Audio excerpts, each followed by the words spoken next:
5장 공격, 안정성과 이기적 기계.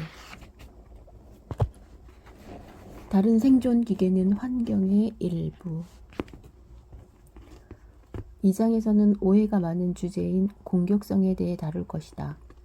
여기서도 우리는 개체를 유전자 모두에게 최선이라면 무엇이든지 실행하게 만들어진 이기적 기계라고 간주할 것이다. 이는 편의를 위한 것이다.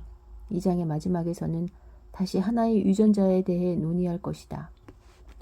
한 생존기계의 입장에서 보면 자기의 아이 또는 가까운 친척이 아닌 다른 생존기계는 바위나 냇물이나 한 조각의 먹이 같은 환경의 일부다. 그것은 방해물일 수도 있고 이용 대상이기도 하다. 그러나 바위나 냇물과 다른 점은 반격할 수 있다는 것이다. 그 또한 미래를 책임질 불멸의 유전자를 갖고 있는 생존 기계이며 그 유전자를 지키기 위해 어떤 일도 서슴지 않을 것이기 때문이다. 자연 선택은 환경을 가장 잘 이용하도록 자기의 생존 기계를 제어하는 유전자를 선호한다. 이것은 같은 종이거나 다른 종이거나 상관없이 다른 생존 기계를 가장 잘 이용하는 것을 포함한다. 생존 기계들이 서로의 생활에 별로 영향을 미치지 않는 것처럼 보이는 경우도 있다. 예컨대 두더지와 집바귀는 먹거나 먹히지도 않고 서로 교미하는 것도 아니고 생활 공간을 놓고 싸우지도 않는다. 그렇다고 그들을 완전히 독립된 존재로 간주해서는 안 된다. 그들은 무엇인가 예를 들자면 지렁이를 놓고 다투고 있을지도 모른다. 이는 두더지와 집바귀가 지렁이를 가지고 줄다리기를 한다는 뜻이 아니다. 사실 집바귀는 평생 동안 두더지를 한 번도 못 볼 수도 있다. 그러나 만약 당신이 두더지의 개체군을 근절시켰다면 집바귀는 큰 영향을 받을지도 모른다. 비록 어떤 영향이 어떻게 미칠 것인지 또는 어떠한 간섭 경로를 통해 그 영향력이 미칠 것인지 상세하게 추측할 수는 없지만 말이다. 여러 종의 생존기계는 다양한 방법으로 다른 생존기계에 영향을 준다. 그들은 포식자와 피식자의 관계일 수도 있고 기생자와 숙주의 관계일 수도 있으며 희소 자원을 놓고 싸우는 경쟁 관계일 수도 있다. 또 벌이 꽃가루 운반자로서 꽃에게 이용당하는 경우와 같이 특수한 방법으로 이용당할 수도 있다. 같은 종의 생존 기계끼리는 더 직접적인 방법으로 서로의 생활에 영향을 미친다. 여기에는 여러 가지 이유가 있다. 그 가운데 하나는 자기 종에 속하는 개체군의 반은 잠재적으로 교미 상대이며 또한 잠재적으로 자기의 자손을 낳고 열심히 길러줄 착취 대상인 부모가 될 수 있는 개체이기 때문이다. 또 다른 이유는 같은 종의 구성원이 서로 매우 닮아 있고 같은 장소에서 같은 생활 수단으로 유전자를 지키는 기계이므로 생활에 필요한 모든 자원에 대해서 직접적인 경쟁 상대가 되기 때문이다. 한 마리의 집바귀에게 두더지가 경쟁 상대일 수도 있지만 다른 집바귀만큼 치열한 경쟁 상대는 아니다. 두더지와 집바귀는 지렁이를 놓고 다툴 수도 있으나 집바귀끼리는 지렁이뿐만 아니라 다른 모든 것을 놓고 싸운다. 동성끼리라면 교미 상대를 놓고서도 다툴 것이다. 앞으로 살펴보겠지만 일반적으로 수컷들이 암컷을 놓고 싸우는데 이것은 한 수컷이 경쟁 상대의 수컷에게 해로운 짓을 함으로써 자신의 유전자에게 이득을 가져다 줄 수 있음을 의미한다. 형식적인 공격 행동. 생존기계에게 가장 논리적인 방책은 자기의 경쟁자를 죽여서 가능하면 먹어버리는 것이라고 생각할지도 모르겠다. 동종의 개체를 잡아먹는 종을 실제로 자연계에서 볼 수 없는 것은 아니지만 이기적 유전자론을 순진하게 해석할 때 예측할 수 있을 만큼 자주 일어나는 일은 아니다. 사실 로렌츠는 저서 공격성에 관하여에서 동물의 싸움, 즉 공격은 억제되고 신사적인 것임을 강조한다. 그가 주목하는 것은 동물의 싸움이 복싱이나 펜싱처럼 규칙에 따라 싸우는 형식을 갖춘 시합이라는 점이다. 동물들은 글러브를 낀 주먹과 끝이 뭉툭한 연습용 칼로 싸운다. 위협과 겁주기가 목숨을 건 결투를 대신한다. 승자는 패자의 항복의 몸짓을 인정하지만 우리가 순진하게 예측하는 대로 때려 죽이거나 물어 죽이거나 하는 행동은 하지 않는다. 그러나 동물의 공격은 억제되고 형식적인 것이라는 해석에는 반론의 여지가 있다. 특히 불쌍한 늙은 호모 사피엔스만이 동족을 죽이는 유일한 종이며 카인의 후예라는 식의 멜로드라마에 나올 법한 죄를 짓는 종이라고 비난하는 것은 분명히 잘못이다. 어떤 자연학자가 동물의 공격이 폭력적이라고 하느냐 아니면 억제된 것이라고 하느냐 하는 것은 한편으로는 그 사람이 관찰해온 동물의 종류에 따라 다른 한편으로는 그 사람의 진화론에 대한 선입견에 따라 좌우된다. 로렌츠도 종의 이익을 주장하는 사람 아니던가? 다소 과장된 것이기는 하지만 동물들이 글러브를 끼고 싸운다고 보는 것도 어느 정도는 맞는 것 같다. 표면적으로는 일종의 이타주의처럼 보인다.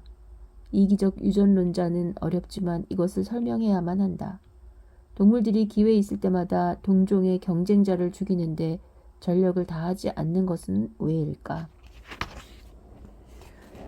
이 물음에 대한 일반적인 답은 앞뒤 재지 않고 싸우는 것에는 이득과 동시에 대가, 손실이 따른다는 것이다. 이것은 시간과 에너지의 손실뿐만이 아니다. 예를 들어 B와 C는 모두 나의 경쟁자인데 내가 마침표 B를 만났다고 하자. 이기적 개체인 내가 그를 죽이려는 것은 당연해 보인다. 하지만 C는 내 경쟁자이기는 하지만 B와도 경쟁 관계가 아닌가? 내가 B를 죽이면 잠재적으로 C의 경쟁자 하나를 제거해 C에게 이익을 주는 셈이 된다. 따라서 B를 살려두면 B가 C와 다투거나 싸울 것이므로 결국 나 자신에게는 간접적으로 이익이 될 것이다. 이 단순한 가상적 이해가 우리에게 주는 교훈은 함부로 경쟁자를 죽이려고 하는 것에는 뚜렷한 이익이 없다는 것이다. 크고 복잡한 경쟁 시스템 속에서는 눈앞에 경쟁자를 없애는 것이 반드시 좋은 것은 아니다. 그 경쟁자의 죽음으로 당사자보다 다른 경쟁자가 이득을 볼 수도 있기 때문이다. 이것은 해충 방제 관계자들에게서 우리가 배운 쓰라린 교훈이기도 하다. 농작물에 심한 피해를 입히는 해충을 없앨 방법을 발견한 뒤 신나서 이 방법을 적용했는데 그 결과 이 해충의 절멸로 다른 해충이 더 큰 이익을 보게 되었고 우리는 전보다 더 나쁜 상태에 빠지고 말았다는 것이다. 한편 어떤 특정한 경쟁자를 선택적으로 죽이거나 그와 싸우는 것은 좋은 계획일지 모른다. 만약 B가 암컷이 많이 있는 큰 하렘, 수컷 한 마리가 여러 암컷을 거느리며 교미하는 번식 체계 및 그 암컷의 무리를 가진 바다 표범이고 다른 바다 표범인 내가 B를 죽여 그의 하렘을 얻을 수 있다면 그렇게 하는 것이 좋을지 모른다. 그러나 상대를 선택하여 싸움을 하는 경우에도 손실과 위험이 따르게 마련이다. B는 자신의 이익을 위하여 반격할 것이고 가치 있는 재산을 지키려 할 것이다. 내가 싸움을 걸 경우 나도 그도 죽일 수 있다. 어쩌면 내가 죽을 확률이 더 높을지도 모른다. B는 가치 있는 자원을 가지고 있고 그것이 내가 그에게 싸움을 거는 이유다. 하지만 B는 왜 그 자원을 갖고 있는가? 아마도 B는 싸움에서 이겨 그 자원을 얻었을 것이다. 그는 이전에 다른 도전자들을 물리쳤을 것이다. 그러므로 B는 뛰어난 전사일 것이다. 비록 이 싸움에서 내가 이겨 하렘을 차지하더라도 상처투성이가 되어 이익을 누릴 수 없을지도 모른다. 또한 싸움은 시간과 에너지를 소모하는 일이므로 당분간 시간과 에너지를 축적해 두는 편이 더 나을 수도 있다. 내가 한동안 먹는 것에 전념하고 싸움에 말려들지 않도록 조심하면 나는 장차 강대해질 것이다. 언젠가는 하렘을 놓고 B와 싸우게 되겠지만 당장 서두르기보다는 조금 기다리는 편이 결과적으로 나의 승률을 높이는 선택일지 모른다. 게임 이론과 진화적으로 안정한 전략. 이러한 예는 이상적으로는 싸울 것인가 말 것인가의 결단에 앞서 무의식적이더라도 손익계산을 해봐야 한다는 것을 보여준다.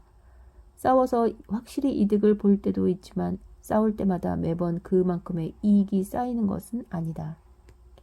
마찬가지로 싸우는 동안 그 싸움을 확대시키느냐 진정시키느냐 하는 전술적 결단에는 각각 손실과 이득이 있으며 이는 원칙적으로 분석이 가능하다.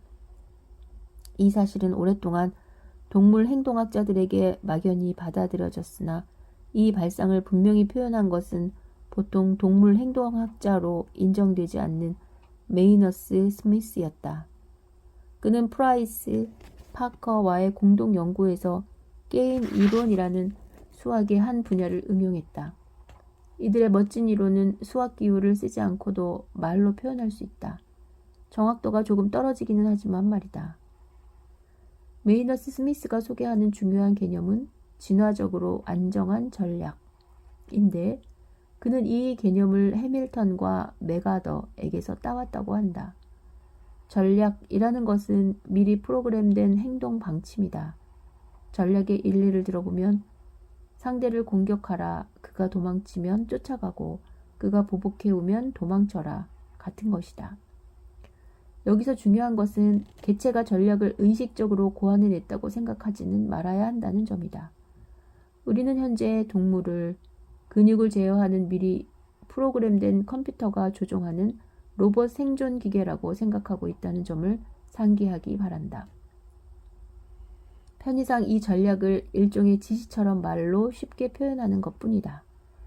어떤 불분명한 메커니즘에 의해 동물은 마치 이러한 지시를 따르는 것처럼 행동한다.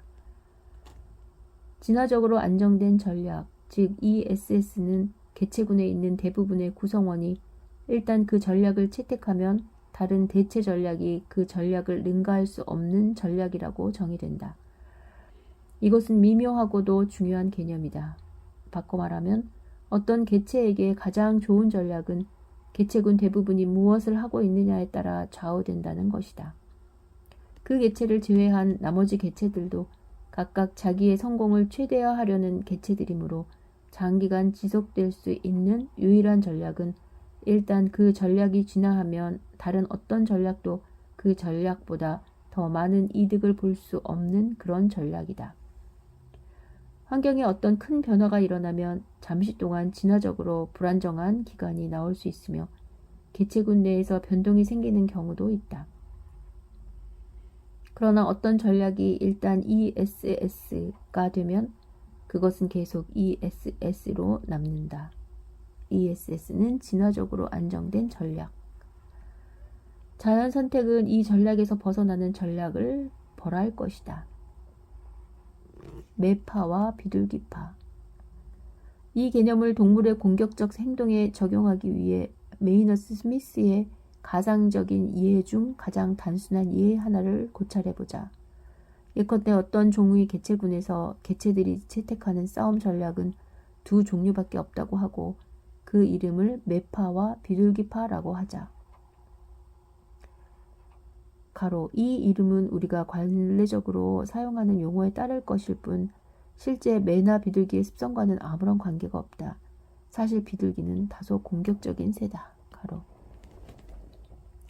우리의 가상적 개체군에서 개체들은 모두 매파든 비둘기파든 어느 한편에 속한다. 매파의 개체들은 늘 맹렬히 싸우고 심하게 다쳤을 때가 아니면 굴복하지 않는다. 비둘기파의 개체들은 그저 품위 있는 정통적 방법으로 위협만 할 뿐이며 누구에게도 상처를 주지 않는다. 매파의 개체와 비둘기파의 개체가 싸우면 비둘기파는 그냥 도망치므로 다치는 일이 없다. 매파의 개체끼리는 한편이 중상을 입거나 죽을 때까지 싸운다. 비둘기파끼리 부딪힐 때는 어느 편도 다치지 않는다. 오랫동안 서로 위협 자세를 취하기만 하다가 실증이 나거나 더 이상 버틸 필요가 없다고 생각해 결국 싸움을 멈추기 때문이다. 당분간은 어떤 개체가 자신의 경쟁자가 매파인지 비둘기파인지 미리 알 수 있는 방법이 없다고 가정하자. 그 경쟁자와 싸운 뒤에야 비로소 알 수 있고 그 개체가 싸우는 데 도움이 될 수 있는 특정 개체와의 과거의 싸움은 기억하지 못한다고 하자. 이제 순전히 임의적인 방법으로 싸우는 개체들에게 점수를 주기로 하자. 예컨대 승자에게는 50점, 패자에게는 0점을 주고 중상자에게는 마이너스 100점, 장기전에 따른 시간 낭비에는 마이너스 10점을 준다고 하자. 이들 점수는 유전자의 생존이라는 통화로 직접 환산될 수 있다고 보아도 좋다. 높은 점수를 얻은 개체, 즉 평균 득점이 높은 개체는 유전자 풀 속에 다수의 유전자를 남기는 개체다. 실제 개체들에게 수치를 얼마로 주느냐는 제법 넓은 범위 내에서는 분석상 관계없지만 우리가 이 문제를 생각하는 데는 특정 수치를 가정하는 것이 어느 정도 도움이 된다. 중요한 것은 우리가 매파가 비둘기파와 싸워 이기는 경향이 있다든가 하는 것에는 관심이 없다는 것이다. 우리는 이미 그 답을 알고 있다. 언제나 매파가 이길 것이다. 우리가 알고 싶은 것은 매파형 전략과 비둘기파 전략 중 어느 것이 진화적으로 안정된 전략 ESS인가 하는 것이다. 만약 한쪽이 ESS이고 다른 쪽은 그렇지 않다면 우리는 ESS인 쪽이 진화할 것이라고 생각해야 한다. 물론 두 개는 비둘기파든 간에 두 개의 ESS가 있는 것도 이론적으로는 가능하다. 개체군의 대세가 매파든 비둘기파든 간에 어떤 개체에게 최선의 전략은 대세를 따르는 것이다. 이때 개체군은 두 개의 안정 상태 중 어느 것이든 먼저 도달된 쪽으로 고정될 것이다. 그러나 앞으로 살펴보겠지만 실제로 매파와 비둘기파라는 두 전략은 그 자체로는 진화적으로 안정된 것이 아니므로 둘 중 어느 한쪽이 진화한다고 기대할 수는 없다. 이를 설명하려면 평균 득점을 계산해야만 한다. 구성원 전원이 비둘기파인 개체군이 있다고 하자. 이들은 싸워도 다치지 않는다. 이들의 싸움은 예를 들면 째려보는 것 같이 장기적이고 의식적인 시합이어서 어느 쪽이든 기가 죽으면 끝난다. 이때 승자는 싸워서 자원을 차지하기 때문에 50점을 얻지만 째려보는데 오랜 시간이 걸렸기 때문에 10점의 점수가 깎여 결국 40점을 얻게 된다. 패자 역시 시간을 낭비했으므로 10점을 깎인다. 평균적으로 비둘기파 개체들은 모두 싸움의 반은 이기고 반은 질 것이므로 싸움당 이들의 득점은 플러스 40과 마이너스 10을 평균하여 플러스 15점이 된다. 따라서 비둘기파의 개체군 내 비둘기파 개체군들은 모두 득점이 좋아 보인다. 그런데 이 개체군에 매파의 돌연변이 개체가 나타났다고 가정해보자. 돌연변이 개체는 여기에서 유일한 매파이므로 싸움 상대는 모두 비둘기파다. 매파는 항상 비둘기파를 이미 이기므로 그는 모든 싸움에서 플러스 50점을 기록하게 되며 이것이 그의 평균 득점이 된다. 그는 득점이 플러스 15점밖에 안 되는 비둘기파에 비해 막대한 이익을 누린다. 그 결과 매파의 유전자는 개체군 내에 급속히 퍼질 것이다. 그러나 그렇게 되면 매파의 개체는 자신과 부딪히는 경쟁자가 모두 비둘기파라고 기대할 수 없게 된다. 극단적인 예를 들어서 매파의 유전자가 너무 순조롭게도 개체군 내에 퍼져서 개체군 전체가 매파가 됐다면 이번에는 모든 싸움이 매파끼리의 싸움이 될 것이다. 이제는 사정이 매우 달라진다. 매파끼리 부딪히면 한쪽이 심하게 다쳐 100점이 깎이는 반면 승자는 50점을 얻는다. 매파 개체군의 각 개체는 싸움의 반은 이기고 반은 질 것이므로 싸움당 평균 득점은 플러스 50과 마이너스 100의 평균, 즉 마이너스 25점이 된다. 이제 매파의 개체군 내에 비둘기파가 한 개체 있다고 하자. 확실히 그는 모든 싸움에서 패하지만 결코 부상당하는 일은 없다. 매파 개체군 내의 평균 득점이 마이너스 25점인데 비해 매파 개체군 내에서 그의 평균 득점은 0점이다. 따라서 비둘기파의 유전자는 그 개체군 내에 퍼질 것이다. 이 이야기대로라면 마치 개체군 내에 끊임없는 변동이 있을 것처럼 생각될지도 모르겠다. 매파의 유전자가 압승하여 우세를 점하고 마침내 대다수가 매파로 변하지만 그 결과 오히려 비둘기파의 유전자가 이득을 보면서 그 수를 늘려가다가 비둘기파가 많아지면 다시 매파의 유전자가 번성하는 식으로 말이다. 그러나 이와 같은 변동이 벌어지지 않을 수도 있다. 매파와 비둘기파의 안정된 비율이 존재한다면 말이다. 우리가 사용하는 임의의 득점 시스템으로 계산해보면 안정된 비율은 비둘기파가 12분의 5, 매파가 12분의 7인 것을 알 수 있다. 개체군이 이와 같은 안정된 비율을 가지면 매파의 평균 득점과 비둘기파의 평균 득점은 같아진다. 따라서 자연 선택은 어느 한쪽을 선호하지 않는다. 만약 개체군 내에 매파의 수가 점점 늘어 그 비율이 12분의 7을 넘기면 비둘기파가 더 이익을 보기 시작하여 그 비율은 원래의 안정된 비율로 돌아온다.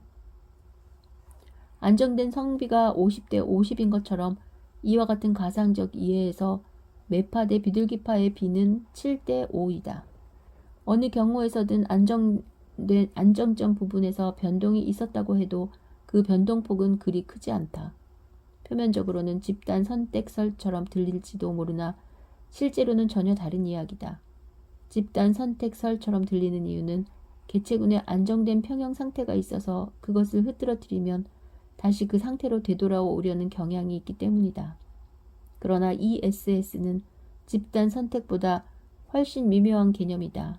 그것은 어떤 집단이 다른 집단보다 더 성공적인가와 관계가 없다.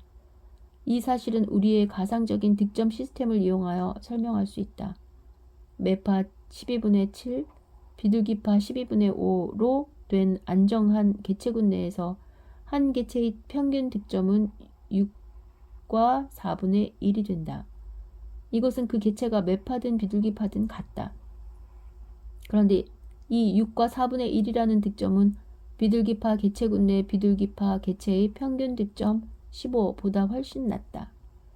개체군 구성원 전원이 비둘기파가 되는 것에 동의하기만 하면 어느 개체나 이득을 보는 것이다.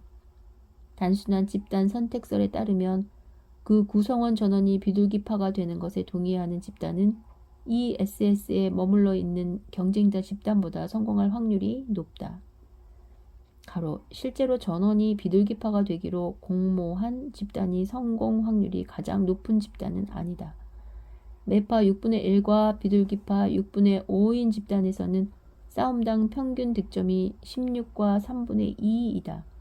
이것이 가장 성공 확률이 높은 공모 형태지만 현재의 논의에서는 무시해도 좋다. 전원이 비둘기파가 되는 단순한 공모의 경우에도 각 개체는 평균 득점이 15점이나 되며 그 집단 내 모든 개체의 득점은 ESS 집단보다 훨씬 높다. 가로. 따라서 집단 선택설은 전원이 비둘기파가 되기로 공모한 집단이 진화할 것이라고 예측할 것이다. 왜냐하면 매파가 12분의 7의 비율로 포함되어 있는 집단은 비둘기파가 되기로 공모한 집단보다 덜 성공적일 것이기 때문이다. 그러나 개체들 간의 공모에는 한 가지 문제가 있다. 장기간에 걸쳐 전원에게 이익이 되는 공모의 경우에도 악용될 소지가 있다는 것이다. 확실히 어떤 개체도 ESS 집단에 있는 것보다 비둘기파의 공모 집단에 있는 것이 더 유리하다. 그러나 불행하게도 비둘기파 공모 집단 속에서 한 개체의 매파는 그 성적이 너무 좋기 때문에 이 집단에서 매파의 진화를 막을 수 있는 것은 아무것도 없다. 그러므로 그 공모는 내부의 불신 행위로 말미암아 파기될 수밖에 없다. ESS는 안정한 것이다. 이는 ESS에 참여하는 개체에게 딱히 유리해서가 아니라 내부로부터의 배신에도 흔들리지 않기 때문이다.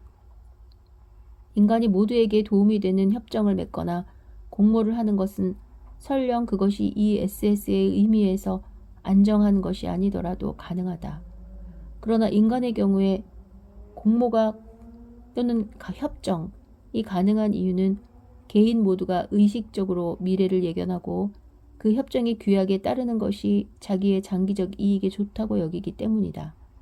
하지만 인간의 협정에서도 그 협정을 파기하면 단기적으로 큰 이득이 되기 때문에 그러고 싶은 유혹이 압도적으로 커질 위험이 있다. 이에 해당하는 가장 좋은 예는 아마도 가격 협정일 것이다. 휘발유 가격을 인위적으로 높게 책정하면 주유업자들은 모두 장기적으로 이익을 얻는다. 이를 의식적으로 예상한 주유업자들의 가격 담합이 오랫동안 지속될 것이다. 그런데 조만간 자기만 가격을 인하해 빠른 시간 내에 한몫 챙기자는 유혹에 빠지는 업자가 생겨난다. 그러면 그 즉시 인근 업자도 가격을 내리고 순식간에 휘발유값 인하 파동이 전국으로 퍼진다. 주유업자가 아닌 우리에게는 불행한 일이지만 주유업자들이 다시금 의식적으로 미래를 예상하여 새로운 가격 담합이 형성된다. 이와 같은 의식적으로 예견하는 재능을 가진 인간에게도 장기적 이익을 기반으로 한 협정 또는 공모는 내부로부터의 배신 때문에 늘 붕괴할 위험이 있다. 하물며 고군분투하고 있는 유전자에게 조종되는 야생동물에게서 집단의 이익이나 공모 전략이 어떻게 진화할 수 있는지는 상상조차 하기 어렵다. 따라서 우리는 진화적으로 안정된 전략이라는 방식을 어디에서나 볼 수 있다고 기대해야만 한다. 앞에 가상적인 예에서 우리는 어느 한 개체는 매파나 비둘기파 중 어느 한쪽이 된다는 단순한 가정을 했다. 그리고 결국 매파와 비둘기파는 진화적으로 안정된 비율에 이르게 되었다. 실제로 이것은 매파 유전자와 비둘기파 유전자의 안정된 비율이 유전자 풀 내에 확립된다는 것을 의미한다. 유전학 용어로 이 상태를 안정다형이라고 한다. 그러나 수학적으로는 다형성을 가정하지 않고도 이와 똑같은 ESS에 도달할 수 있다. 모든 개체가 각각의 싸움에서 매파처럼 또는 비둘기파처럼 행동한다면 모든 개체가 같은 확률로 위의 예에서는 12분의 7의 확률로 매파처럼 행동하는 ESS에 이를 수 있을 것이다. 실제로 이것은 각 개체가 싸움을 시작하기 전에 매파처럼 행동할 것인가 비둘기파처럼 행동할 것인가를 무작위로는 하나 7대 5의 비율로 매파가 많게 결정한다는 것을 의미한다. 여기서 중요한 사실은 매파 쪽으로 결정하는 빈도가 더 높기는 하지만 어떤 다툼에서도 경쟁자는 상대방이 어떤 전략을 취할지 추정할 수단이 없으므로 그 결정은 무작위적이어야 한다는 것이다. 예컨대 7회의 다툼에 계속 매파로 행동한 뒤 계속해서 5회의 다툼에 비둘기파로 행동하는 등의 방식은 전혀 쓸모가 없다. 만약 어떤 개체가 이처럼 단순한 순서의 전략을 택했다면 그 개체의 경쟁자는 재빠르게 이 순서를 눈치채고 그를 이용할 것이다. 단순한 순서의 전략을 취하는 상대를 이용하는 방법은 상대방이 비둘기파로 행동하려는 것을 알았을 때만 매파로 행동하는 것이다. 물론 매파와 비둘기파의 이야기는 너무나 단순하다. 자연계에서 실제로 일어나지는 않으나 이것은 자연계에서 일어나는 것을 이해하는 데 도움이 되는 하나의 모델이다. 모델은 이처럼 극히 단순하나 어떤 현상을 이해하거나 어떤 아이디어를 얻는 데 유용할 수 있다. 단순한 모델은 보다 정교하게 발전시킬 수도 있고 점점 복잡하게 만들 수도 있다. 잘만 만들면 모델은 복잡해질수록 현실 세계를 보다 잘 묘사할 수 있다. 매파와 비둘기파의 모델을 발전시킬 수 있는 한 가지 방법은 전략을 추가하는 것이다. 가능한 전략 중에 매파와 비둘기파만이 있는 것은 아니다. 메이너스 스미스와 프라이스가 도입한 더 복잡한 전략은 보복자 전략이라고 불린다. 보복자와 불량배. 보복자는 모든 싸움에서 처음에는 비둘기파처럼 행동한다. 즉 매파처럼 철저하게 심한 공격을 하지 않고 전통적인 위협 행동을 한다. 그러나 상대가 공격해오면 보복한다. 바꿔 말하면 보복자는 매파에게 공격당했을 때는 매파처럼 행동하고 비둘기파를 만났을 때는 비둘기파처럼 행동한다. 또 다른 보복자를 만났을 때는 비둘기파처럼 행동한다. 보복자는 조건부 전략자다. 그의 행동은 상대의 행동에 따라 정해진다. 또 하나의 조건부 전략은 불량배다. 불량배는 누군가가 반격해 올 때까지는 누구에게나 매파처럼 행동하지만 반격당하면 즉시 도망친다. 또 다른 조건부 전략은 시험 보복자다. 시험 보복자는 기본적으로 보복자와 같으나 가끔 시험 삼아 싸움의 강도를 높인다. 상대가 반격하지 않으면 계속 매파처럼 행동하지만 상대방이 반격하면 다시 비둘기파의 전통적인 위협 행동으로 되돌아간다. 공격을 받은 경우에는 보통의 보복자와 똑같이 보복한다. 컴퓨터 시뮬레이션 상에서 지금까지 말한 5개의 전략 모두를 자유롭게 행동하도록 놔두면 보복자만이 진화적으로 안정한 전략이 된다.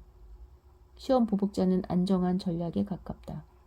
비둘기파는 그 개체군 내에 매파나 불량배가 생겨나면 무너져 버리므로, 즉 이들의 침입을 허락하므로 안정한 전략이 아니다. 매파도 그 개체군이 비둘기와 불량배의 침입을 허용할 것이므로 안정한 전략이 아니다. 불량배도 그 개체군이 매파의 침입을 허락하므로 안정한 전략이 못 된다. 보복자의 개체군에서는 보복자 자신보다 더 성적이 좋은 전략이 없기 때문에 어느 전략도 침입할 수 없다. 그러나 비둘기파는 보복자의 개체군 내에서 보복자와 비슷한 정도로 성적이 좋다. 이는 다른 조건이 같다면 비둘기파의 수가 서서히 늘어날 수 있다는 것을 의미한다. 그런데 비둘기파의 수가 어느 정도까지 늘어나면 시험 보복자가 가로 덩달아서 매파와 불량배도 가로 유리해지기 시작한다. 왜냐하면 이들이 비둘기파와 마주쳤을 때의 성적은 보복자가 비둘기파와 마주쳤을 때보다 낮기 때문이다. 시험 보복자는 매파와 불량배와 달리 ESS에 가깝다. 보복 시험자의 개체군 내에서 그들보다 잘 할 수 있는 것은 보복자뿐이고 그 차이도 미미하다. 따라서 보복자와 시험 보복자 사이에서 약간씩 왔다 갔다 하는 혼합 전략이 개체군 내에서 우세할 것이며, 그 변동에 따라 소수인 비둘기파도 수적 변동을 보일 것이라 생각할 수 있다. 다시 한번 말하지만 이 경우 개체들이 항상 고정된 전략을 택한다는 다형성을 상정할 필요는 없다.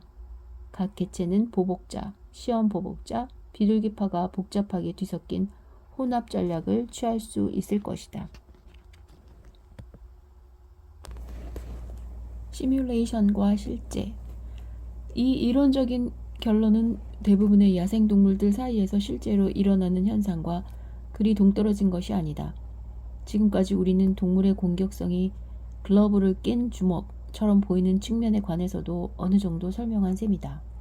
물론 상세한 것은 승리나 부상, 시간의 낭비 등에 주어지는 정확한 점수에 따라 달라진다. 바다표범에게 승리에 대한 보상은 큰 하렘에 대한 독점권이다. 그렇기 때문에 승리의 득점은 틀림없이 매우 높을 것이다. 싸움이 격렬한 것도 중상을 입을 확률이 높은 것도 별로 놀랄 일이 아니다. 시간 낭비로 인한 손실은 부상에 따른 비용과 승리에 따른 이익에 비하면 적다고 볼 수 있다. 반면에 추운 지방에서 사는 작은 새에게 시간의 낭비라는 비용은 무엇과도 바꿀 수 없는 큰 손실일 것이다. 새끼를 기르는 박새는 30초에 한 번꼴로 먹이를 잡지 않으면 안 된다. 낮에는 1분 1초가 귀중하다. 매파 대 매파 싸움에 소요되는 비교적 짧은 시간까지도 이와 같은 작은 새들에게는 아마 부상의 위험 이상으로 중요하게 생각해야 할 사항일 것이다.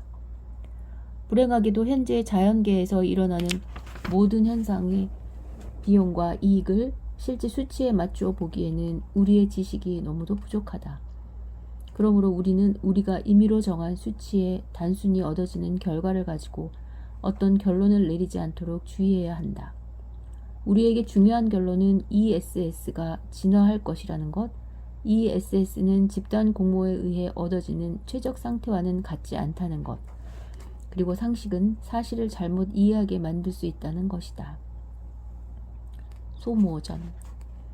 메이너스 스미스가 생각한 또 하나의 전쟁 게임은 소모전이다. 이것은 위험한 싸움은 결코 하지 않는, 예를 들자면 부상 같은 것은 있을 수도 없는 갑옷으로 덮인 종에서 볼 수 있다. 이런 종에서 싸움은 모두 전통적으로 정해진 자세를 취하는 것으로 해결된다. 싸움은 항상 어느 편이든 물러서면 끝난다. 이기기 위해서는 상대가 등을 돌릴 때까지 자기 진지에 버티고 서서 적을 노려보기만 하면 된다. 위협하는 데 무한한 시간을 쓸 정도로 여유 있는 동물은 없다. 달리해야 할 중요한 일이 얼마든지 있기 마련이다. 그가 다투고 있는 자원은 가치 있는 것일지 모르지만 무한한 가치가 있을 리는 없다. 그것은 시간 가치가 어느 정도 있을 뿐이고, 경매에서 그렇듯 각 개체는 그 자원에 어느 정도의 시간만 투자하려고 한다. 이 두 입찰자의 경매, 즉 소모전에서는 시간이 통화인 것이다. 이 개체들이 모두 특정 자원에 대하여 가령 암컷에 대하여 정확히 어느 정도 시간 가치가 있는가를 미리 계산해 놓았다고 가정하자. 계산한 경매가보다 조금 더 긴 시간을 투자하려고 각오한 돌연변이 개체는 항상 이길 것이다. 따라서 마음먹은 경매가를 유지한다는 전략은 안정된 전략이 아니다. 설령 자원의 가치에 대한 추정이 아주 정확해서 모든 개체가 그 값을 불렀다고 해도 이 전략은 안정한 것이 아니다. 이 가장 오래 버티기 전략에 따라 경매를 하는 두 개체는 똑같은 순간에 포기할 것이며 어느 편도 자원을 갖지 못할 것이다. 이 경우 개체에게는 싸움으로 시간을 허비하는 것보다는 처음부터 권리를 포기하는 편이 상책이다. 소모전과 실제 경매의 커다란 차이는 소모전에서 대가를 치르는 것은 두 경쟁자 모두이지만 이익을 얻는 것은 한 개체라는 점이다. 따라서 가장 오래 버티기 전략을 취하는 개체군 내에서는 처음부터 포기하는 전략이 성공하여 개체군 내에 퍼질 것이다. 그렇게 되면 포기하지 않고 몇 초 기다렸다가 포기하는 개체에게 이익이 생기기 시작한다. 이 전략은 현재 개체군 내에서 우세를 점하는 즉시 포기파에 대하여 유리할 것이다. 이때 자연 선택은 포기 시간을 점점 연장하는 방향으로 작용하여 결국 다투는 자원의 참된 경제적 가치에 따라 결정되는 최대 버티기 시간에 다시 접근할 것이다. 우리는 여기서도 수식을 쓰지 않고 말로써 개체군 내에서의 변동을 묘사했다. 그러나 수학적 분석에 따르면 이번에도 이 묘사는 틀린 것이다. 여기서 진화적으로 안정한 전략은 수식으로 표시되는데 이를 말로 표현하면 다음과 같다. 각 개체가 버티는 시간은 예측 불가능하다. 특정 싸움에서 개체가 버티는 시간은 예측 불가능하지만 그 평균은 자원의 진가와 같다. 예를 들어 자원이 실제로는 5분의 가치가 있다고 하자. 이 SS에서 어떤 개체는 5분 이상 버틸지도 모르고 5분도 버티지 못할지 모르고 또 꼭 5분간만 버틸지도 모른다. 중요한 것은 이 경우 그가 얼마나 버틸지 상대가 전혀 알 수 없다는 것이다. 소모전에서는 내가 포기하려는 것을 상대가 눈치채지 않도록 하는 것이 무엇보다 중요하다. 수염을 조금 움직이든지 하여 포기하려는 것이 들키면 즉시 불리한 입장에 놓인다. 가령 수염을 움직이는 것이 1분 내에 포기한다는 확실한 징조라면 다음과 같은 지극히 단순한 승리의 전략이 존재할 수 있다.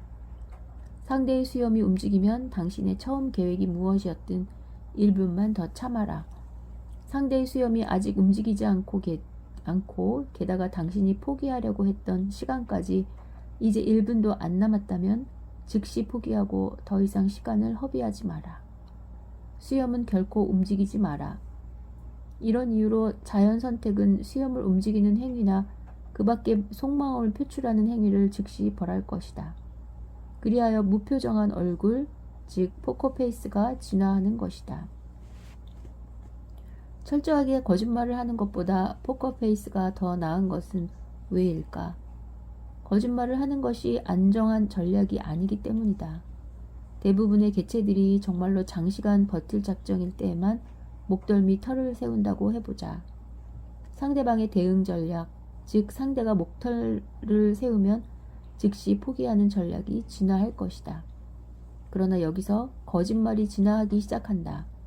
실제로는 장시간 버틸 작정이 아닌 개체가 어떤 소모전에서나 목털을 세워 손쉽게 승리의 이익을 누릴 수도 있을 것이다. 이렇게 해서 거짓말쟁이의 유전자가 퍼져나갈 것이다. 거짓말쟁이가 대세를 차지하면 선택은 이제 그 속임수를 감지하는 개체를 선호할 것이다. 이 때문에 거짓말쟁이는 다시 그 수가 감소할 것이다. 소모전에서는 거짓말을 하는 것이 진실을 말하는 것보다 진화적으로 안정한 전략이 아니다. 무표정한 얼굴은 진화적으로 안정하다.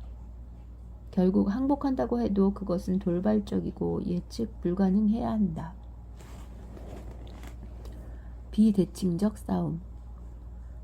우리는 지금까지 두 개체의 다툼에서 메이너스 스미스가 대칭적 싸움이라고 부른 것들만 다루었다. 즉 우리는 두 경쟁자의 싸움에서 전략 이외의 모든 것은 똑같다고 가정했던 것이다. 매파와 비둘기파는 똑같이 강하고 무기나 갑옷으로 동등하게 무장했고 승리로 얻은 것도 동등하다고 가정했다. 이것은 하나의 모델을 만들기에는 편리한 가정이지만 별로 현실적이지 않다. 그래서 파커와 메이너스 스미스는 비대칭적 싸움을 고려하였다.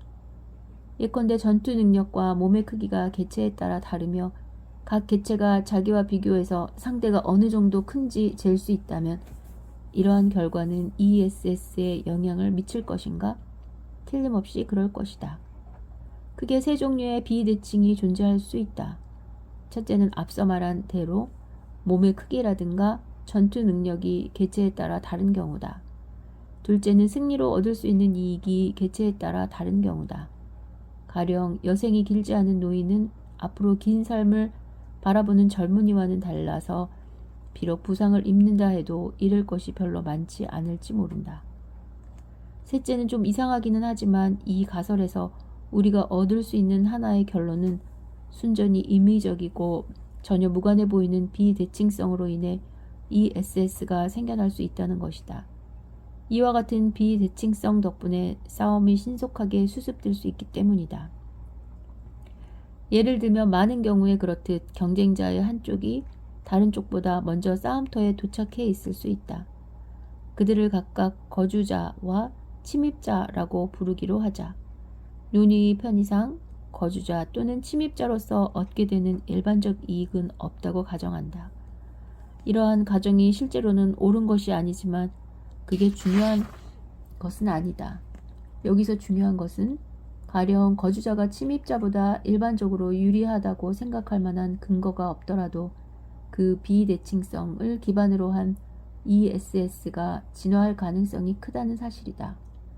이에 상응하는 예로 법석을 떨지 않고도 동전을 던져 신속하게 싸움을 결판짓는 사람들의 경우를 생각해 볼 수 있다. 조건부 전략, 즉 당신이 거주자라면 공격하고 침입자라면 퇴각하라 는 전략은 ESS일 수 있다. 또 두 전략 간의 비대칭은 임의적인 것이라 가정했으므로 당신이 거주자라면 퇴각하고 침입자라면 공격하라 는 정반대의 전략이 안정한 전략일 가능성도 있다. 어떤 개체군에서 이 두 개의 ESS 중 어떤 것이 선택될지는 어느 쪽이 먼저 과반수를 차지하느냐에 달려있다. 대다수의 개체가 이 두 개의 조건 전략 중 한쪽을 취하면 그와 다른 전략을 취한 개체는 벌을 받게 된다. 따라서 그 전략은 정의상 ESS가 된다. 이를테면 모든 개체가 거주자는 승리하고 침입자는 진다는 전략을 취한다고 하자.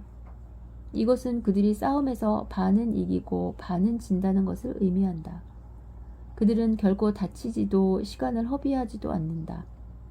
왜냐하면 모든 다툼이 임의의 규정에 따라 즉시 해결되기 때문이다. 그런데 여기에 새로운 돌연변이 반역자가 나타났다고 가정해보자.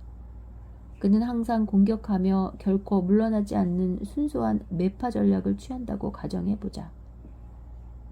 상대가 침입자일 경우 이 개체는 이길 것이다. 상대가 거주자라면 이 개체는 부상의 위험을 감수해야 한다. 평균적으로 그는 ESS의 임의의 규칙에 따라서 행동하는 개체보다 득점이 낮아진다. 당신이 거주자라면 도망가고 침입자라면 공격하라 는 관행에 반대되는 전략을 시도하는 반역자의 상황은 더욱 나쁘다. 그는 자주 부상을 당할 뿐 아니라 거의 이기지 못한다. 그러나 어떤 우연한 일로 이 관행에 반대되는 전략을 따르는 개체가 과반수를 차지하는 경우를 생각해보자. 이때 이들의 전략은 안정한 규범이 되어 이를 따르지 않은 개체는 처벌을 받는다. 아마도 한 개체군을 여러 세대에 걸쳐 관찰하다 보면 가끔 한 안정 상태에서 다른 안정 상태로 급변하는 과정을 목격할지도 모른다. 그러나 실생활에서 순전히 임의적인 비대칭이라는 것은 존재하지 않는다. 예컨대 거주자는 대체 침입자보다 유리한 입장에 있을 것이다. 거주자는 그 지역의 지형을 잘 알고 있으며 거주자가 오래도록 거기에 머물렀던 데 반해 침입자는 이제 막 싸움터로 왔기 때문에 숨 가쁠지도 모른다.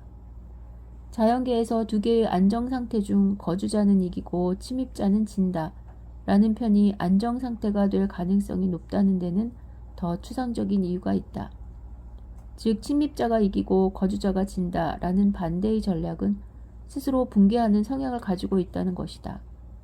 메이너드 스미스는 이것을 역설적 전략이라고 했다. 이 역설적 ESS의 상태에 있는 개체군 내의 개체는 항상 거주자로 보이지 않으려고 애쓸 것이다. 어떤 다툼에서도 항상 침입자인 것처럼 보이려 노력할 것이다. 이렇게 하려면 그들은 부단히 그리고 목적 없이 돌아다니는 수밖에 없다. 이에 소모되는 시간과 에너지는 차치하고라도 이 진화적 경향으로 인해 거주자라는 범주가 사라질 것이다.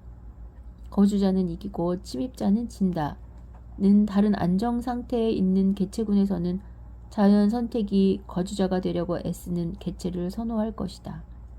각 개체에게 이는 특정 구역에 틀어박혀 가능한 한 그곳을 벗어나지 않고 마치 그곳을 지키고 있는 것처럼 보이는 것을 의미한다. 잘 알려져 있듯이 이러한 행동은 자연계에서 흔히 볼 수 있는데 우리는 이를 영역 방어라고 부른다. 이러한 종류의 행동적 비대칭에 대해 내가 알고 있는 가장 훌륭한 예는 유능한 동물 행동학자인 니코 틴버겐에 기발하고 간단 명료한 실험에서 얻어진 결과다. 틴버겐에게는 가시고기 수컷 2마리가 들어있는 수조가 있었다. 이 수컷들은 서로 수조의 반대쪽 구석에 집을 짓고 자기 집 둘레의 영역을 지키고 있었다. 틴버겐은 이 2마리의 물고기를 각각 큰 유리 시험관에 넣고 시험관을 나란히 놓아 시험관 속의 물고기들이 시험관 벽을 통하여 싸우려고 하는지 관찰하였다. 그는 매우 흥미로운 결과를 얻었다. 2개의 시험관을 수컷 A의 집에 가까이 접근시키자 A가 공격 자세를 취하고 B는 물러나려고 했다. 그런데 시험관을 수컷 B의 영역으로 이동시키자 형세는 역전됐다. 틴버겐은 2개의 시험관을 단순히 수조의 한 끝에서 다른 끝으로 이동시키는 것만으로도 어떤 수컷이 공격하고 어떤 수컷이 물러서게 만들 수 있었다. 두 개체 모두 단순한 조건부 전략, 즉 거주자면 공격하고 침입자면 물러나라는 전략을 취했던 것이다. 생물학자들은 영역 방어 행동의 생물학적 이점이 무엇인가 묻는다. 이에 대해 여러 가지 가능성이 제기되었는데 그중 몇 가지에 대해서는 나중에 언급하겠다. 그런데 이제 이 질문 자체가 쓸데없을지도 모른다는 것을 알게 될 것이다. 영역 방어란 두 개체와 한 떼기의 땅 사이의 관계를 결정짓는 도착시간의 차이, 즉 도착시간의 비대칭성 때문에 생기는 하나의 ESS에 불과할지도 모른다. 체구의 차이. 아마도 비임의적인 대칭 중에서 가장 중요한 것은 몸의 크기와 일반적인 전투 능력의 차이일 것이다. 체구가 크다는 것은 싸움에서 이기기 위해 가장 중요한 요건이라고 할 수는 없으나 중요한 요건 가운데 하나임이 분명하다. 싸움에서 몸집이 큰 편이 항상 이긴다면 그리고 각 개체가 자기가 상대보다 큰지 작은지를 확실히 알고 있다면 이때 쓸모있는 전략은 단 하나밖에 없다. 즉 상대가 더 크면 도망가라, 상대가 작으면 공격하라는 전략이다. 몸집의 크기가 얼마나 중요한지 확실하지 않을 때는 문제가 좀 더 복잡해진다. 체구가 크다는 것이 조금이라도 도움이 된다면 지금 말한 전략은 안정한 것이다. 그런데 부상 위험이 큰 경우에는 제2의 역설적 전략도 있을 수 있다. 이는 자기보다 큰 놈이면 싸움을 걸고 작은 놈은 피하라는 전략이다. 이 전략이 역설적인 이유는 명백하다. 상식이 완전히 반대되기 때문이다. 그러나 이 전략이 안정한 전략적인 이유는 모두가 역설적 전략을 취하는 개체군에서는 누구도 부상을 입지 않기 때문이다. 이것은 모든 싸움에서 몸이 큰 쪽이 항상 도망가기 때문이다. 여기에 작은 상대를 괴롭히는 상식적 전략을 취하는 평균적 몸 크기를 지닌 돌연변이 개체가 나타난다면 그 개체는 자신이 마주친 상대의 절반가량과 격한 싸움을 하게 될 것이다. 이것은 그가 자기보다 작은 상대와 마주치면 공격을 하고 그 작은 개체는 역설적 전략을 취하고 있으므로 공격에 맞서 싸우기 때문이다. 상식적 전략을 취하는 개체가 역설적 전략을 취하는 개체보다 이길 확률은 높으나 한편 패할 위험과 크게 다칠 위험도 감수해야 한다. 개체군의 대부분이 역설적 전략을 취하고 있으므로 상식적 전략을 취하는 개체는 역설적 전략을 취하는 어느 개체보다 다칠 가능성이 높다. 설령 역설적 전략이 안정한 전략이라고 해도 이것은 다만 학문적으로 흥미로운 것에 불과하다. 역설파가 상식파보다 높은 득점을 올리는 것은 그들이 상식파보다 압도적으로 많을 때에만 가능하다. 이 상태가 처음에 어떻게 생겨날 수 있는지 상상하기란 어렵다. 설령 그러한 상태가 생겨났다 해도 개체군 내에서 역설파에 대한 상식파의 비율이 아주 조금만 증가하면 다른 ESS, 즉 상식파의 ESS의 유인지대에 빨려두고 말 것이다. 이 경우 유인지대란 상식파가 유리하게 되는 개체군 내 비율의 집합을 말한다. 즉 한 개체군이 이 유인지대에 들어가면 상식적 전략의 안정점 쪽으로 어쩔 수 없이 빨려 들어가는 것이다. 자연계에서 역설적 ESS의 예를 발견하는 것은 흥분할 만한 일이지만 정말로 그 예를 발견할 수 있을지는 의문이다. 가로, 내가 너무 빨리 이 문장을 써버렸나 보다. 이 마지막 문장을 쓴 후에 메이너스 스미스 교수가 내게 버제스가 멕시코산 사회성 거미인 오에코비우스 시비타스 티끌거미의 일종의 행동에 관해 쓴 것을 알려주었다. 이 거미에게 자극을 주어 은신처에서 나오게 하면 이 거미는 바위를 쏜살같이 가로질러가 몸을 숨길 빈틈을 찾는데 만약 빈틈을 찾지 못하면 같은 종 다른 개체의 집으로 달려든다. 도망쳐온 침입자가 들어왔을 때 거기에 이주하던 거미는 침입자를 공격하지 않고 밖으로 나와 자기가 숨을 곳을 새로이 찾는다. 이 때문에 일단 거미 한 마리를 자극하면 거미들이 차례대로 집을 바꾸는 과정이 수초 동안 계속되고 이로 인해 종종 그 집단의 개체 대다수가 자기 집에서 새로운 집으로 이동하게 된다. 사회성 거미 사이언티픽 아메리칸 1976년 3월호 이 전략은 173쪽에서 설명한 의미에서 볼 때 역설적이다. 가로 순위제 만약 개체들이 과거의 싸움에 관해 무언가 기억하고 있다면 무슨 일이 벌어질까? 그것은 그 기억이 개별적인 것인가 아니면 일반적인 것인가에 따라 다르다. 귀뚜라미는 과거 싸움에서 있었던 일에 대해 일반적인 기억을 갖고 있다. 최근에 많은 싸움에서 승리한 귀뚜라미는 매파처럼 행동한다. 반면 계속 지기만 한 귀뚜라미는 비둘기파처럼 행동한다. 이를 알렉산더가 근사하게 입증했다. 알렉산더는 모형 귀뚜라미를 사용해 진짜 귀뚜라미를 공격했다. 그 다음부터 그 귀뚜라미는 다른 진짜 귀뚜라미와의 싸움에서 지는 일이 많아졌다. 각각의 귀뚜라미는 자기의 개체군 내의 개체들의 평균적 전투 능력과 비교해 자기의 전투 능력을 끊임없이 재평가하는 것 같다. 과거의 싸움에 대한 일반적인 기억을 갖고 있는 귀뚜라미와 같은 동물은 일정 기간 동안 밀폐된 집단을 이루면 모종의 우열 순위가 생겨난다. 그리하여 관찰자는 각 개체를 차례대로 나열할 수 있다. 순위가 낮은 개체는 순위가 높은 개체에게 항복하는 경향이 있다. 개체끼리 서로 알아본다고 가정할 필요는 없다. 여기서 벌어지는 것은 이기는데 익숙해진 개체는 계속해서 이기고 지는데 익숙해진 개체는 정해놓고 지기만 하는 것뿐이다. 처음에는 개체들이 완전히 무작위로 이기고 지다가 자연히 개체들 사이에 어떤 순위가 매겨진다. 이것은 부수적으로 집단 내의 심한 다툼을 점차 줄이는 효과가 있다. 이것을 모종의 우열순위라고 했는데 그 이유는 우열순위라는 말을 개체들이 서로를 알아보는 경우에만 쓰는 사람들이 많기 때문이다. 이 경우에 과거 싸움의 기억은 일반적이라기보다는 개별적이다. 귀뚜라미는 상대를 알아보지 않지만 닭이나 원숭이는 상대를 알아본다. 당신이 원숭이라면 과거에 당신을 이긴 적 있는 원숭이는 앞으로도 당신을 이길 가능성이 높다. 이런 경우 개체에게 최선의 전략은 이전에 자기를 이긴 적이 있는 개체에 대해서는 비둘기파처럼 행동하는 것이다.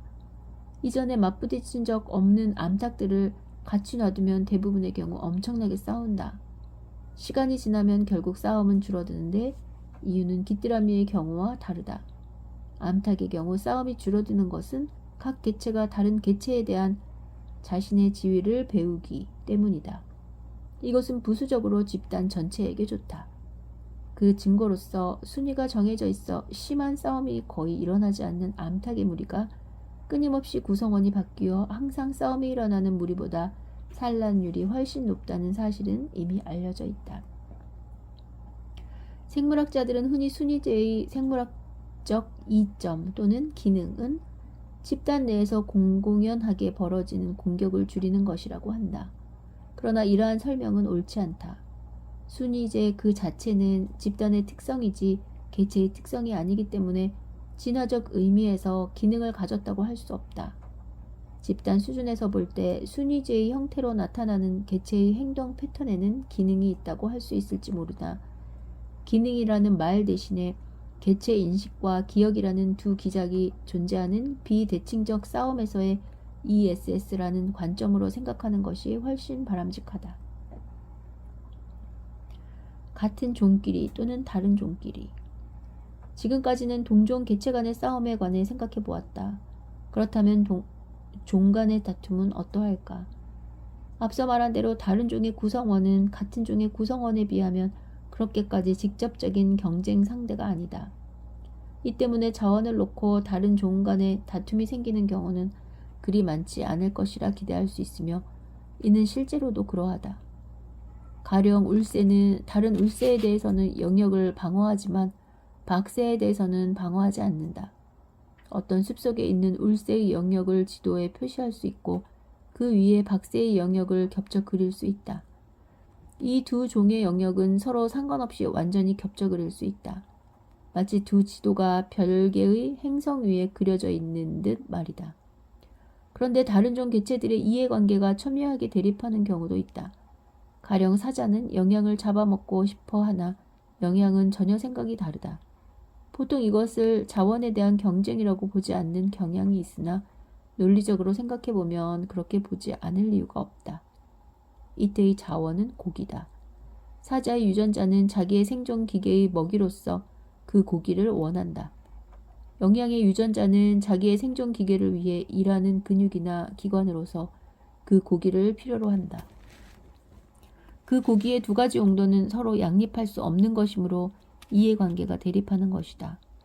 자기 종의 구성원 또는 고기로 되어 있다.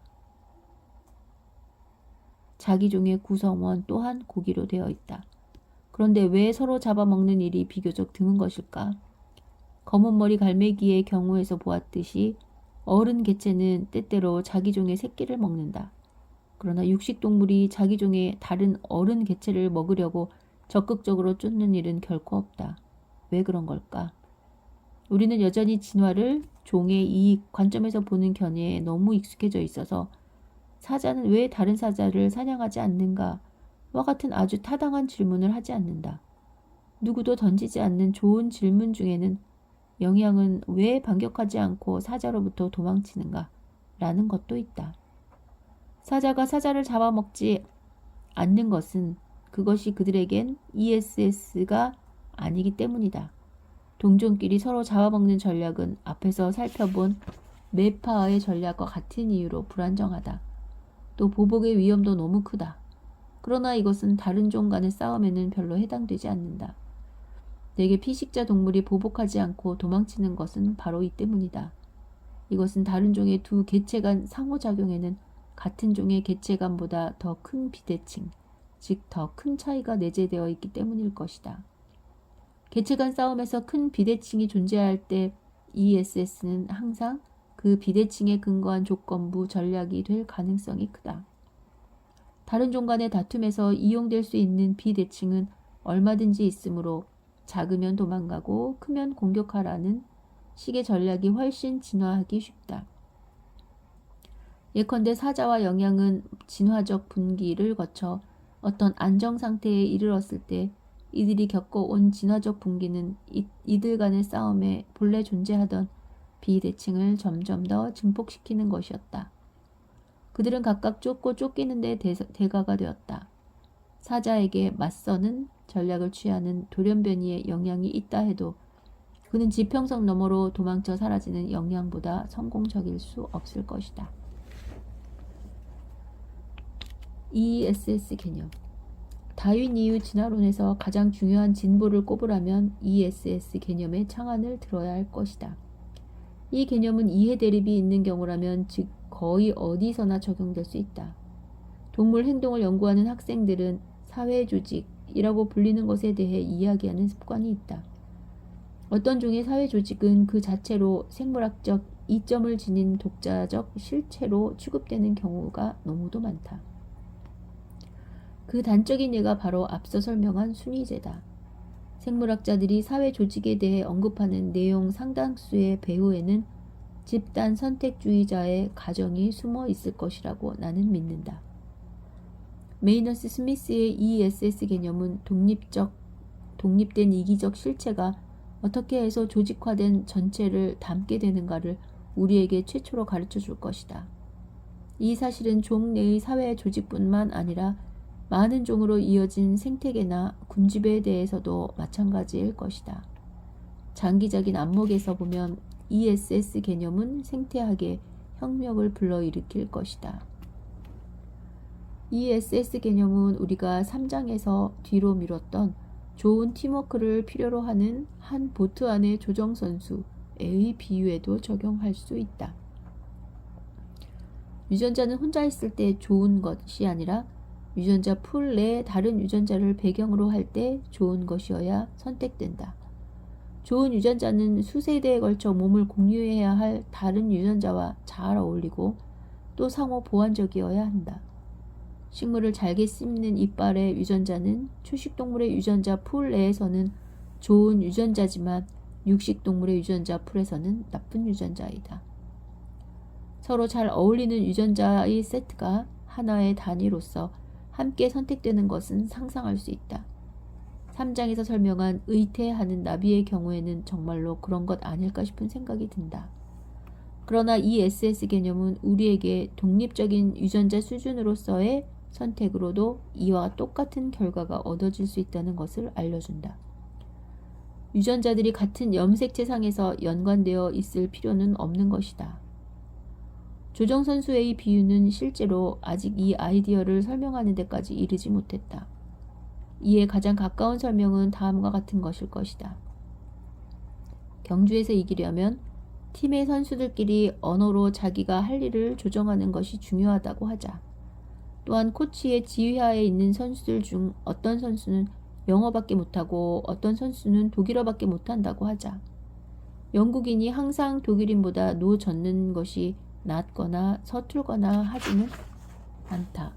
그러나 의사소통이 중요하기 때문에 영국인과 독일인이 섞인 팀이 영국인만으로 구성된 팀이나 독일인만으로 구성된 팀에 비해 이기는 횟수가 적을 것이다.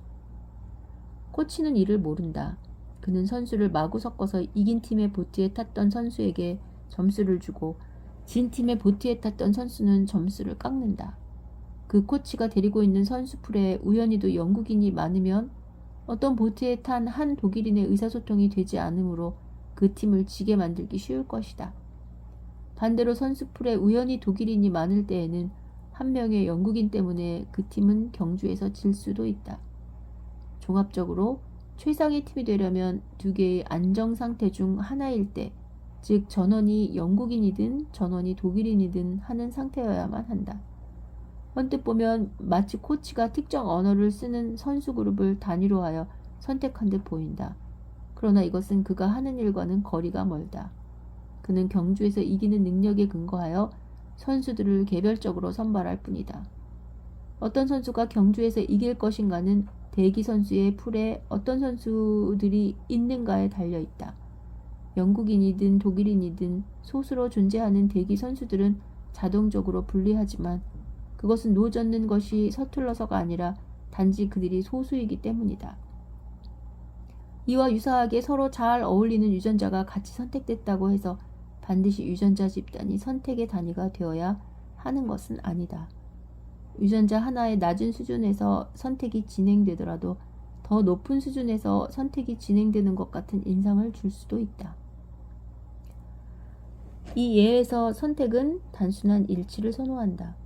그러나 이보다 더욱 흥미로운 것은 서로를 보완하는 유전자들이 선택될 수도 있다는 것이다.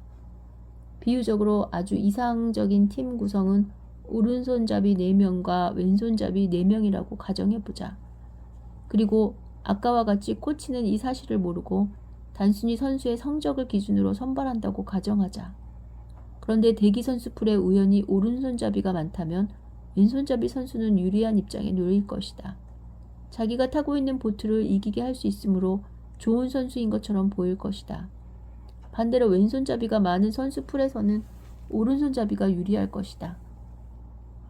이것은 비둘기파의 개체군 내에서는 매파 개체군 내에서는 비둘기파가 성공적인 것과 같다.